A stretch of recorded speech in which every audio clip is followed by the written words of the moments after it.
né, das orações e de muito tratamento e descanso, porque realmente não é brincadeira não. Deve ser uma virose aí que está atacando todo mundo, né? Então Deus possa abençoar os irmãos também. E dentro ainda motivo desta alegria de família, eu queria pensar com os irmãos em cima de um tema muito interessante, projeto de Deus para nossas famílias. E eu poderia até dizer, projeto de Deus para a minha família, que Deus tem projetado para mim, né? Para nós. E eu convido os irmãos a lerem comigo um texto que aparentemente ele não vai ter nada a ver com esse tema, só aparentemente, né? Porque esse texto ele vai nos conduzir a uma realidade. Vamos ler comigo então Ezequiel 47, de 1 a 12. O homem levou-me, esse profeta Ezequiel numa visão, levou-me de volta à entrada do templo e vi água saindo de debaixo da soleira do templo e indo para o leste, pois o templo estava voltado para o oriente. A água descia de debaixo do lado sul do templo ao sul do altar. Ele então me levou para fora pela porta norte e me fez dar uma volta pelo lado de fora até a porta externa que dá para o leste. E a água fluía do lado sul. À medida que o homem foi para o lado leste com uma linha de medir na mão, mediu 1000 côvados e levou-me pela água que batia no tornozelo. Ele mediu mais 2000 côvados e levou-me pela água que chegava ao joelho. Mediu mais 1000 e levou-me pela água que batia na cintura. Mediu mais 1000, mas agora era um rio que eu não conseguia atravessar, porque a água havia aumentado e era tão profunda que só se podia atravessar a nado. Era um rio que não se podia atravessar nadando. Ele me perguntou: filho do homem, você vê isto? Levou-me então de volta à margem do rio. Quando ali cheguei, vi muitas árvores em cada lado do rio. E me disse: esta água flui na direção da região situada a leste e desce até Arabá, onde entra no mar. Quando desaguar no mar, a água ali é saneada. Por onde o rio passar, haverá todo tipo de seres vivos e de peixes, porque essa água flui para o mar, transformando a água salgada em água doce, de modo que por onde o rio fluir, tudo viverá. Pescadores estarão ao longo do litoral, desde En-Gedi até o En-Glaim. Haverá locais próprios para estender as redes. Os peixes serão numerosos e de muitos tipos, como os peixes do Mar Grande. Mas os charcos e os pântanos não ficarão saneados, serão deixados para prover o sal. A árvore frutífera de toda espécie crescerão em ambas as margens do rio. As suas folhas não murcharão e os seus frutos não cairão. Todo mês produzirão, porque a água que vem do santuário chegará a elas. Os seus frutos servirão de comida e as suas folhas de remédio. Isso, até aí, de remédio. Essa é uma profecia, né? Talvez alguns irmãos não a conheçam, uma profecia feita por Deus ao profeta Jeremias, Ezequiel, aliás, com relação a um lugar neste mundo, um lugar físico mesmo, que alguns chamam de Mar Morto.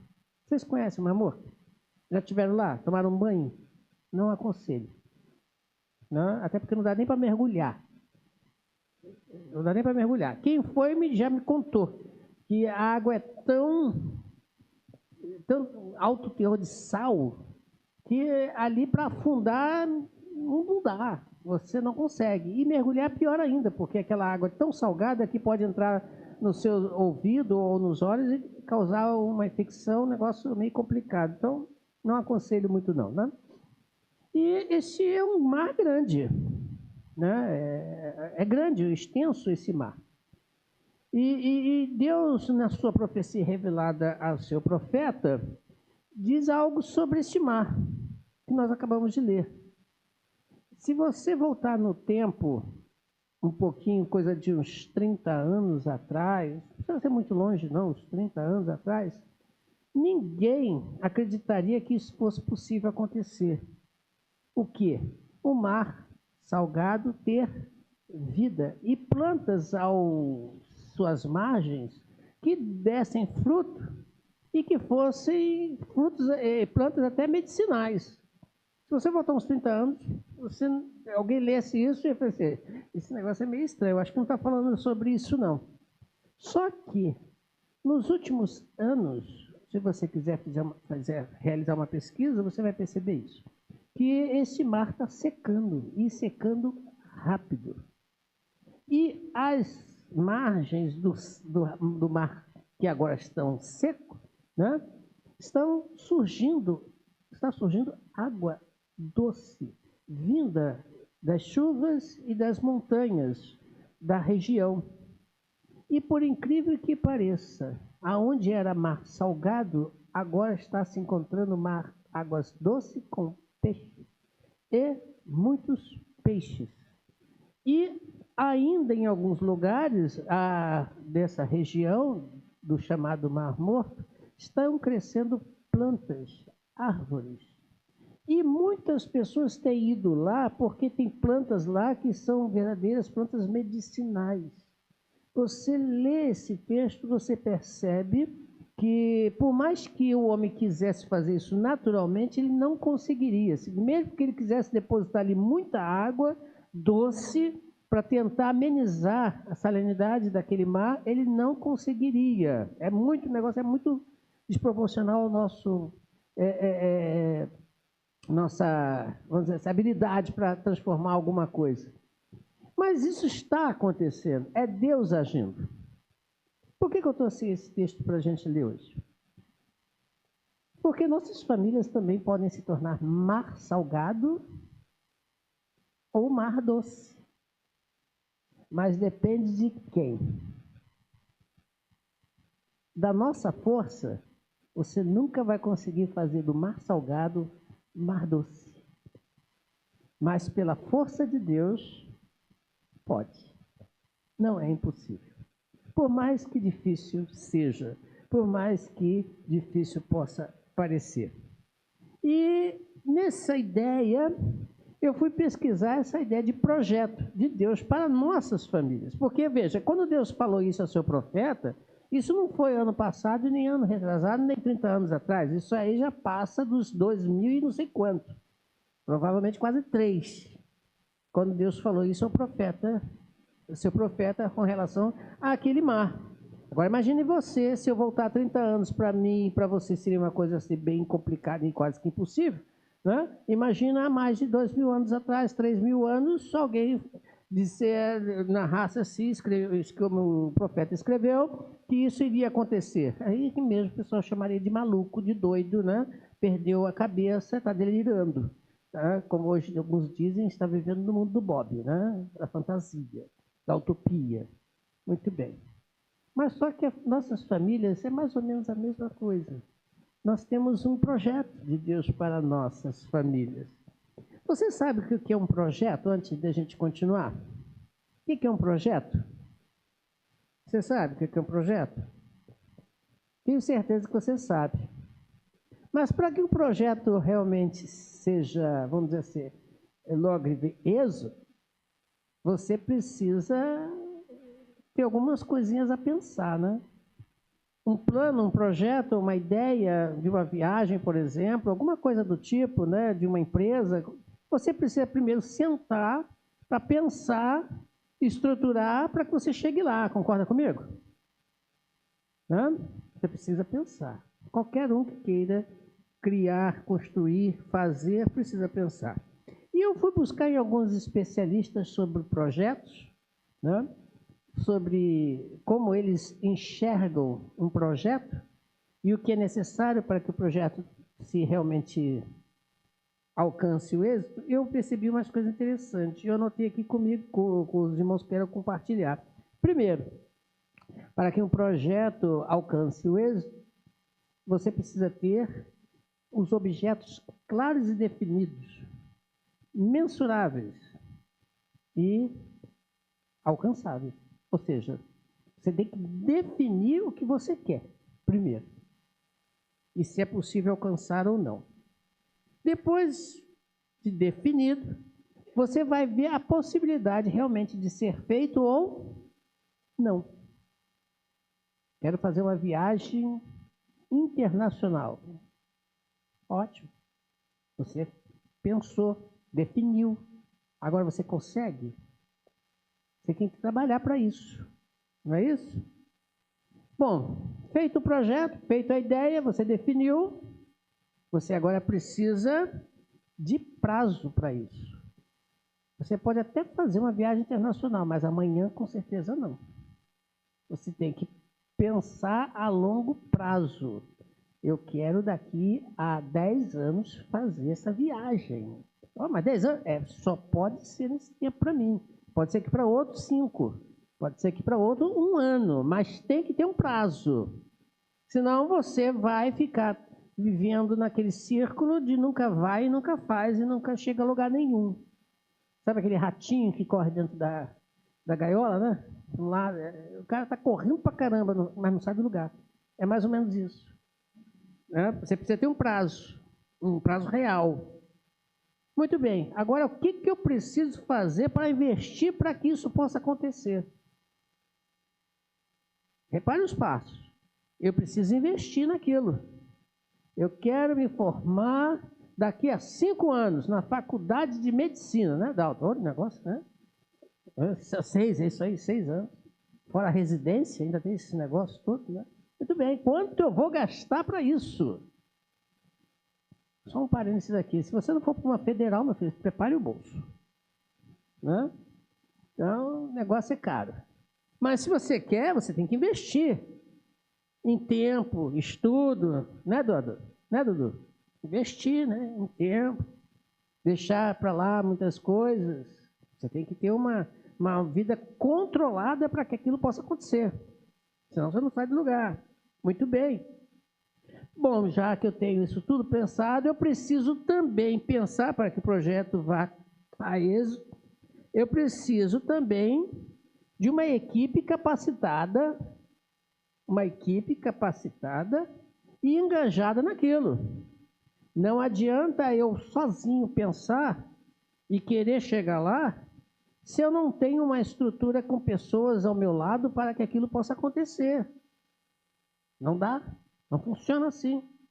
Voltando aqui à ideia do estudo, eu preciso de ter professores capacitados, eu preciso de ter uma escola que realmente dê suporte, eu preciso de ter uma rede de conhecimento para que possa me orientar naquilo que eu quero fazer. E essas pessoas precisam também estar engajadas comigo. Não adianta eu chegar numa faculdade, né, de história, por exemplo, e os professores não sabem nem escrever história, se é com H ou se é sem H, se é com I ou se é com R. Não sabe, fica difícil. Você vai ser um professor, me desculpe falar, medíocre, ou, sinceramente, só o nome de professor, o resto não tem nada. Né? Mas, além disso, você precisa também pensar nos riscos. Olha quanta coisa, para um projeto funcionar. Nos riscos, nas ameaças, nas dificuldades que poderão acontecer no meio do caminho. E aproveitar as oportunidades conforme elas forem aparecendo. Mas acontece que também precisa de outra coisa. Além disso, nós precisamos ter uma boa comunicação entre as partes. Vou lá me preparar para a faculdade. Entro num curso. Eduardo sabe bem disso, né? Estou fazendo um curso agora. Estou lá com dúvida na questão tal. Se eu não abrir a minha boca e não perguntar sobre, vou entender algum dia, vai de repente abrir um clarão na minha cabeça e pum, vai cair lá. É assim que funciona? Quem já estudou e quem já se preparou? Não, não vai acontecer nunca isso. Então precisa ter um relacionamento entre as partes, para que a coisa possa funcionar. Tem mais. Tem que ter um bom padrão de qualidade. Eu não posso apresentar qualquer coisa. Eu vou fazer um esforço, eu vou trabalhar, mas eu tenho que ter qualidade naquilo. Não adianta nada você se esforçar a vida inteira para alcançar um objetivo e no final, quando alcançar, não tem qualidade nenhuma. Quem já fez viagem, por exemplo, sabe como é que eu estou falando. Às vezes você pensa em fazer uma viagem, né? Igual eu e a Adriana fizemos uma vez uma viagem, um passeio, o André era piquititim na época. Né? Nós fizemos um passeio até Angra dos Reis, se me falha a memória. Aí chegamos lá naquela casa maravilhosa, estava mais suja do que lixeira. Gastamos mais tempo limpando do que aproveitando o lugar. Ainda para complicar a história, meu ombro deslocou. Olha só que situação. Tivemos que voltar logo. Não tinha qualidade nenhuma. Objetivo perdido e frustrado. E no meio deste trajeto, eu tenho que estar preparado para corrigir rotas. Você sabe o que é corrigir rotas? Você sabe o que é corrigir rotas? É na tua viagem, é no teu sair e ir. De repente, pode ser que aconteça algum imprevisto e você precisa corrigir, acertar, para poder chegar lá. Não é verdade? São coisas que você precisa pensar para ter um bom projeto alcançado. Bom, se Deus projetou a família, Ele tem um projeto para a nossa família, isso tudo que eu acabei de falar tem que estar lá na Bíblia, para a família. Se Ele quer fazer da nossa família um mar doce, com peixes, vida, com árvores que dê frutos e saúde, você precisa entender o projeto de Deus para a sua família, para a sua casa.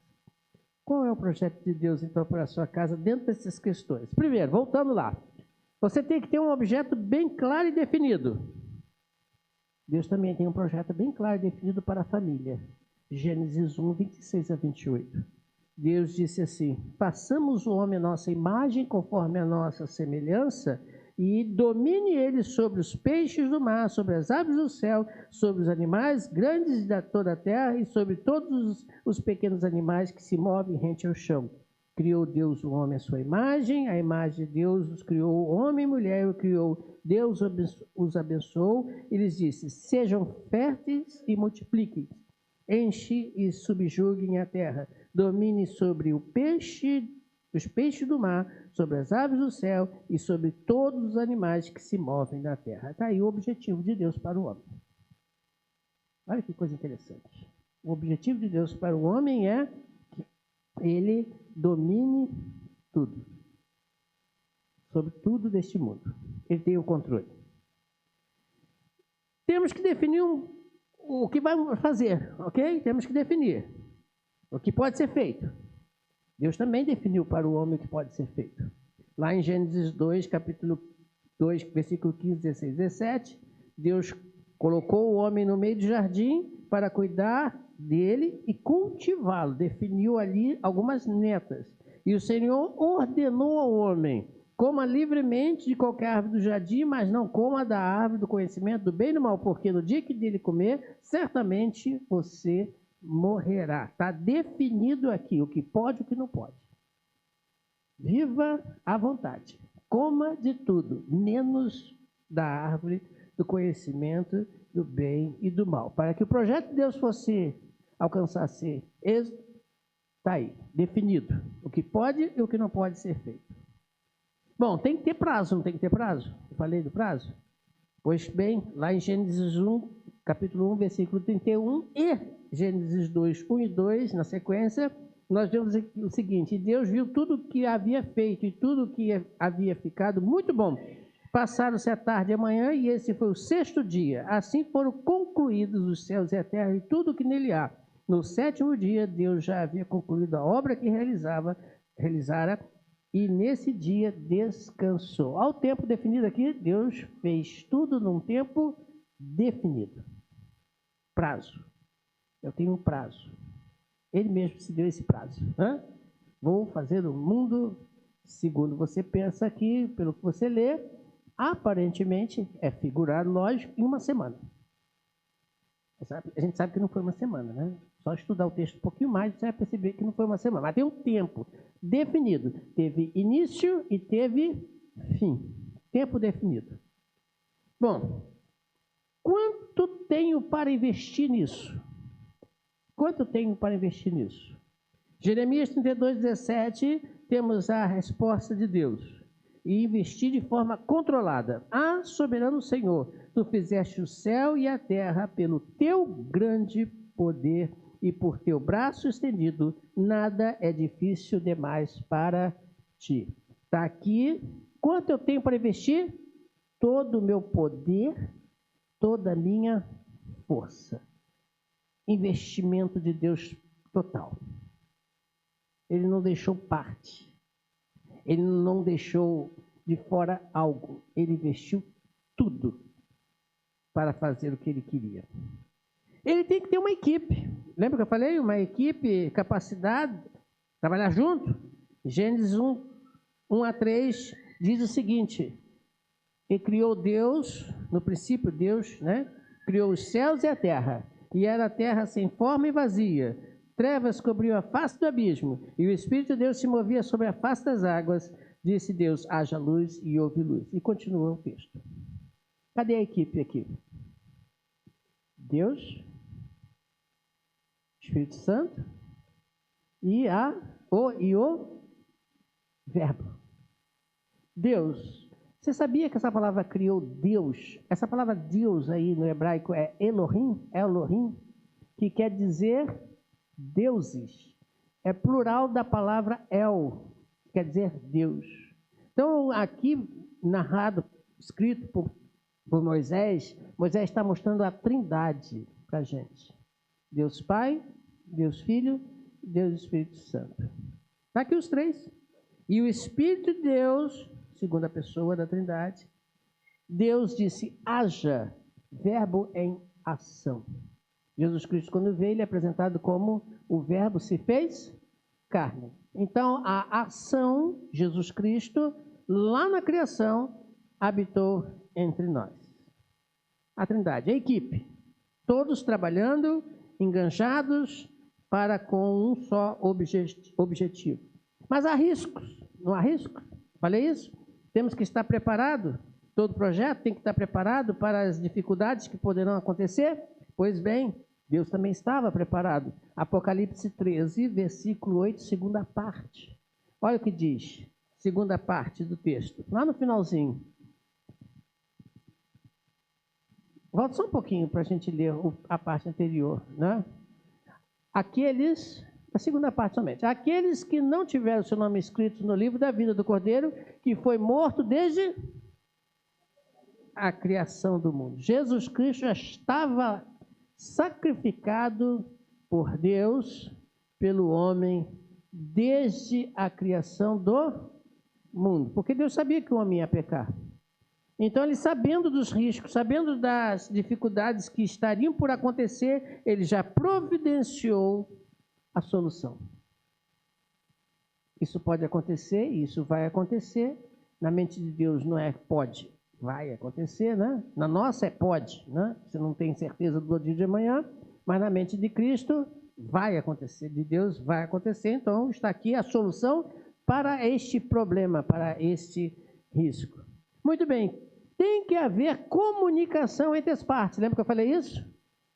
Tem que haver comunicação entre as partes? Gênesis capítulo 3, 8, depois que Deus viu que o homem tinha comido, né?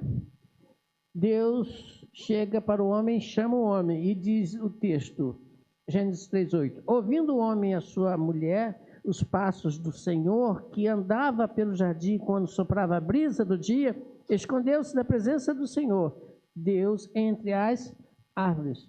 Deus falava com o homem todos os dias. Comunicação entre as partes. Deus presente na vida dos homens, Adão e Eva, todos os dias, na viração, né? No soprar da brisa, Deus ia de encontro com aquele casal para conversar com eles. Tem que ter qualidade. Falei, né? Tem que ter boa qualidade. Bom padrão. Gênesis 1, 31. E Deus viu tudo que havia sido feito, e tudo era o quê? Muito bom. Não era só bom, era muito bom.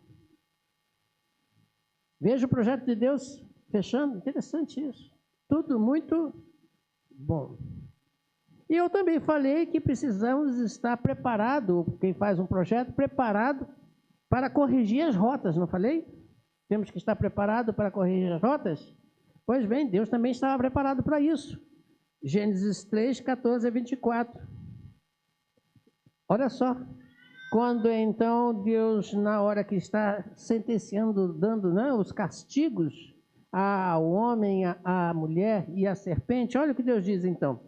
Então o Senhor Deus declarou à serpente: já que você fez isso, maldita é você entre todos os rebanhos domésticos e entre todos os animais selvagens. Sobre o seu ventre você rastejará e pó comerá todos os dias da sua vida.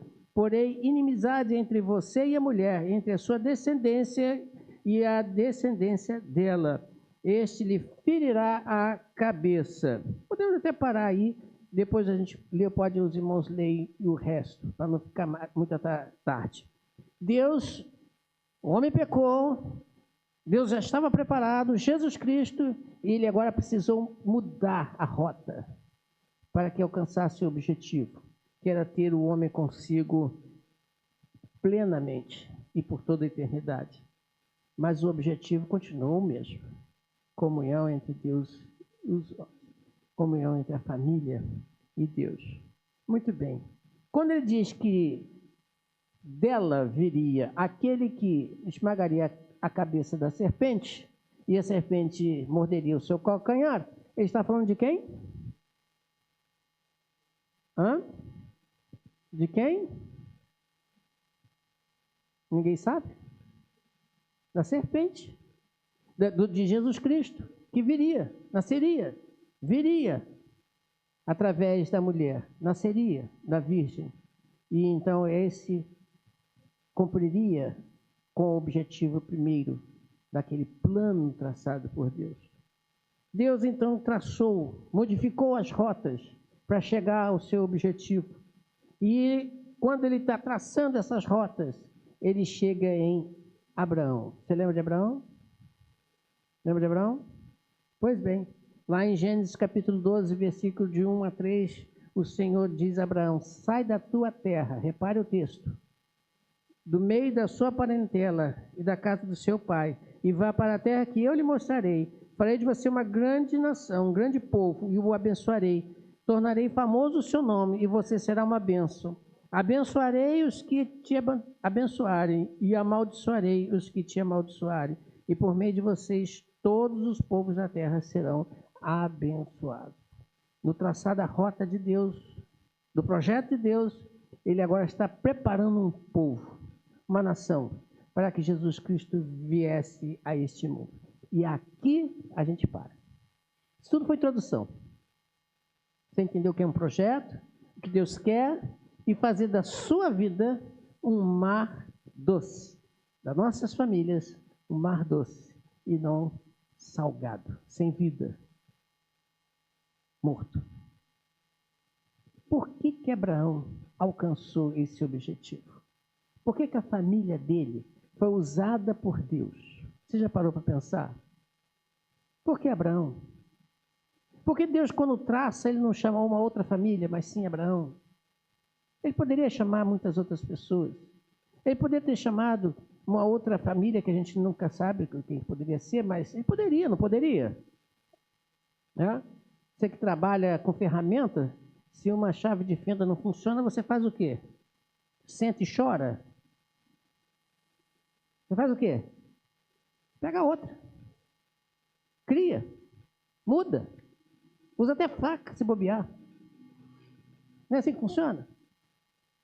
Muito bem, Deus também faz a mesma coisa. Se ele não consegue usar você, você é defeituoso, ele vai fazer o quê?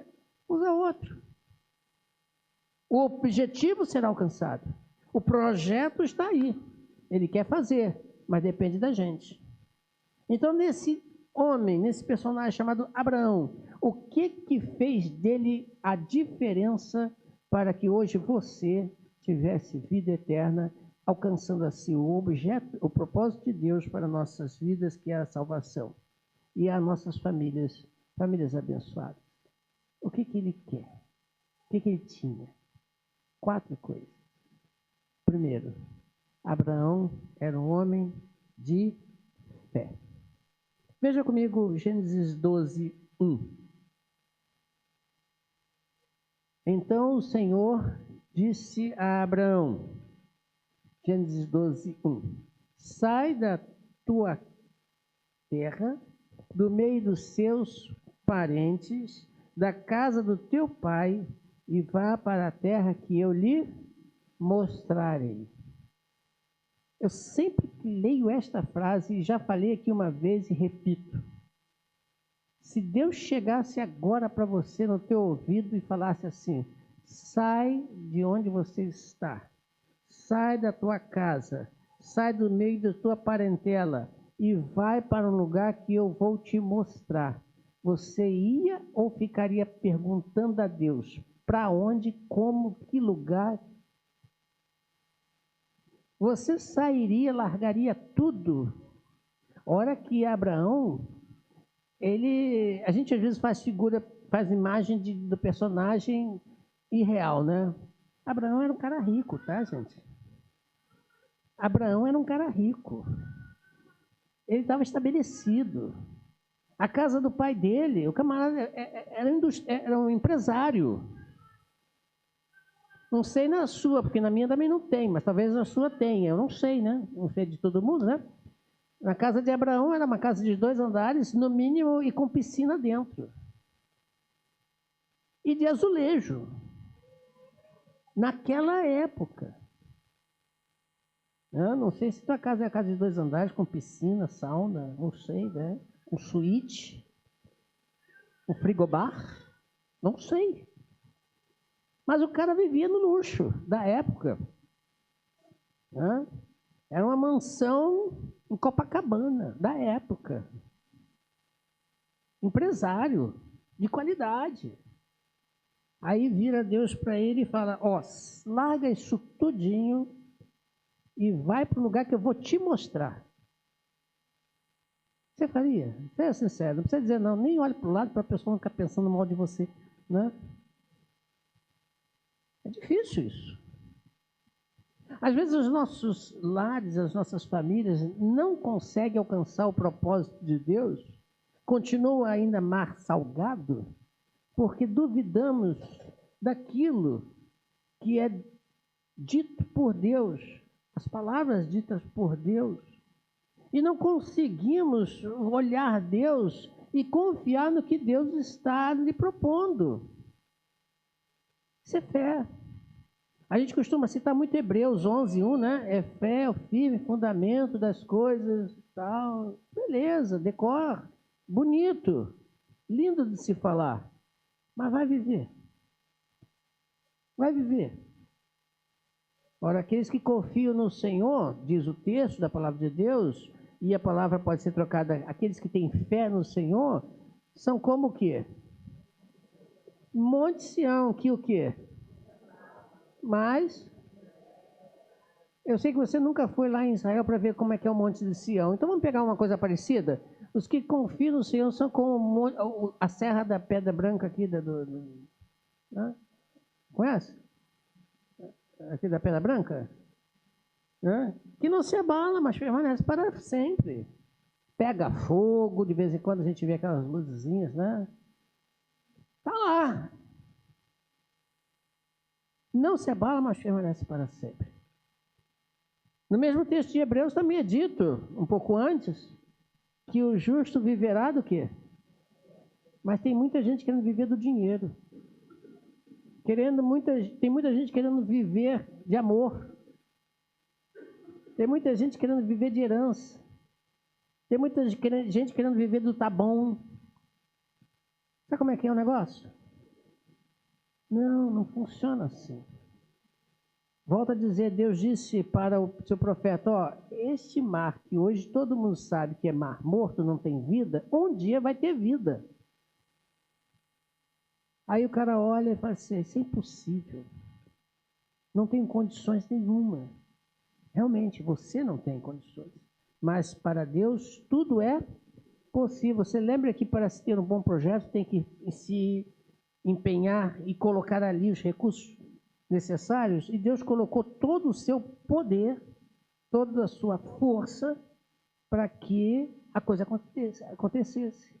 E você acha que se ele fez o que fez, que foi mandar Jesus Cristo, que foi o propósito ali de salvar aqueles, porque nós nos desviamos, será que ele não vai cumprir com aquilo que ele estipulou e falou na sua palavra? Pela fé nós vivemos.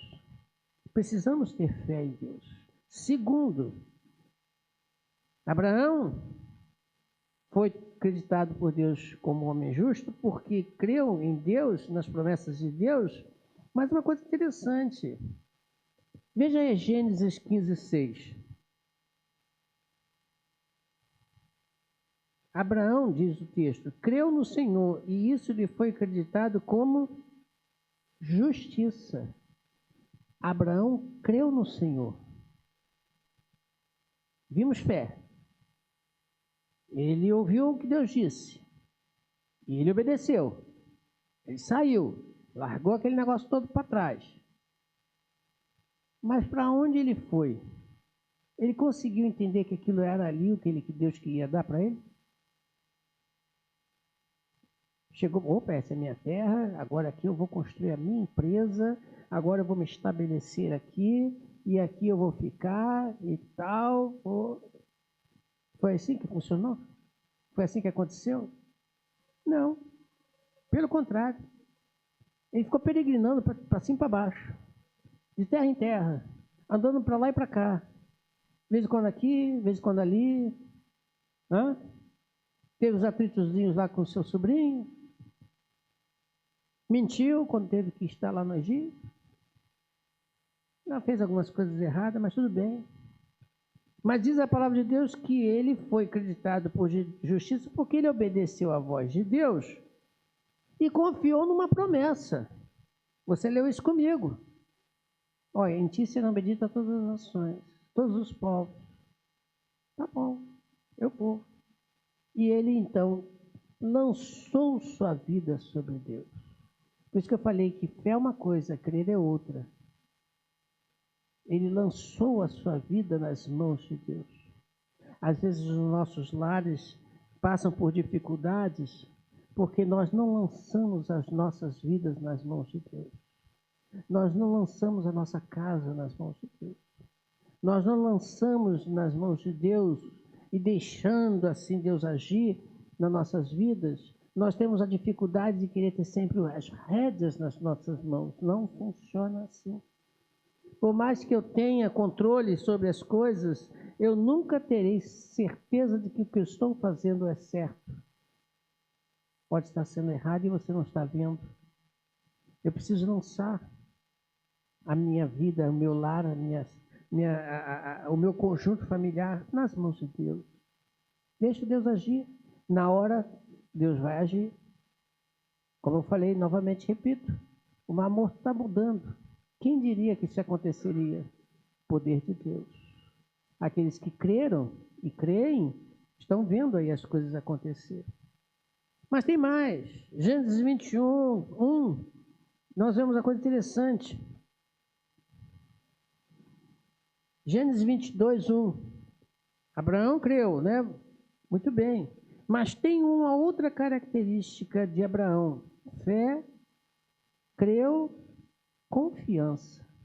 Passado algum tempo, depois que Deus deu ao filho Isaque a Abraão, passado algum tempo, mais ou menos 12 anos, Deus chega para Abraão e põe em Abraão à prova, dizendo-lhe, diz o texto, passado algum tempo, Deus pôs Abraão à prova, dizendo-lhe, Abraão, e ele respondeu,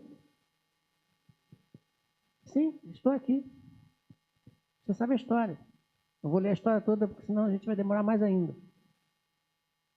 Deus disse, do teu filho, da tua descendência. Abraão teve o filho da promessa, Isaac. Nasceu o garotinho. E aí Deus fala, agora vem e sacrifica ele para mim. Pensa comigo. Pensa comigo. Você já está idoso. Não consegue mais nada, porque fisiologicamente não é mais possível. Aí, de repente, acontece um milagre, vem um neném. De repente, Deus diz, não, você vai ter um filho, pode ficar tranquilo, descansa. Ah, eu creio, eu confio. Aí vem o neném. 12 anos depois, Deus chega para você e fala assim, agora pega esse teu filho e me sacrifica. Como é que você ficaria? Mesmo que você ainda tivesse novo e condições de ter outro. Pegar teu filho para sacrificar para Deus. O que você faria? Senhor, tem certeza? Eu entendi direito? Repete. Ainda não estou entendendo. Faz favor, desenha. Não, o senhor está falando coisa aí que não tem sentido nenhum. Pegar meu filho, meu único filho amado, e vou botar ele lá em sacrifício? Como é que é isso, Senhor? Não estou entendendo esse negócio. Não, o senhor está enganado. Estou ouvindo errado. Né? Essa palavra é do diabo, não pode ser de Deus. E aí, fez o que Abraão? Na mesma hora. Tá ok, vou lá. Pegou tudo o que era necessário e foi. Caminhou. Chegou lá no pé do monte, vira para os seus auxiliares, né? Seus empregados, e usa uma frase linda. Fiquem aqui, porque nós vamos e voltaremos. Ele não diz assim, nós vamos e eu voltarei. Reparem que nesta frase, Abraão estava dizendo o seguinte, ele estava afirmando total e completa confiança nesse Deus maravilhoso, que pode fazer o impossível acontecer. Eu vou matar meu filho. Deus pediu? Vou matar, vou entregá-lo. Mas eu tenho certeza que Deus vai trazer ele de volta ressuscitado. Não sei como vai ser, mas eu tenho certeza. Esse impossível vai acontecer. Se você ler na Bíblia, de Abraão, desse momento para trás, a Gênesis, me mostra um exemplo de uma pessoa ressuscitada. Até desafio vocês passarem um mês aí procurando e lendo. Não tem. Você vai encontrar para frente, mas para trás não. Então como é que Abraão podia ter certeza, convicção, plena segurança, plena confiança de que Deus o ressuscitaria? Percebe? É algo inédito. É algo que nunca aconteceu. Mas ele cria que iria acontecer. Às vezes nós temos grandes problemas nas nossas famílias porque não acreditamos, não confiamos em que Deus pode fazer o milagre nas nossas casas. Fazer o impossível acontecer. Temos que entender que quando Deus criou o propósito dele, o projeto dele para a família, tudo isso ele pensou. Tudo isso ele elaborou para que pudesse acontecer. E para terminar, Hebreus 11:8. Em Hebreus 11:8 diz assim, pela fé, olha só que coisa interessante. Abraão, quando chamado, obedeceu e dirigiu-se a um lugar que mais tarde receberia como herança, embora não soubesse para onde estava indo. Paciência. Onde está escrito paciência aí? Vocês são bons aí nesse negócio. Onde está escrito paciência?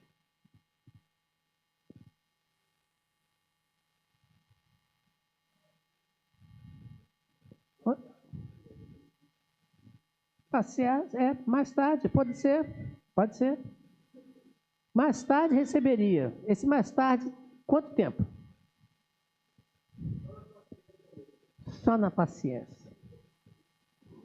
Não está dito. Não é dito.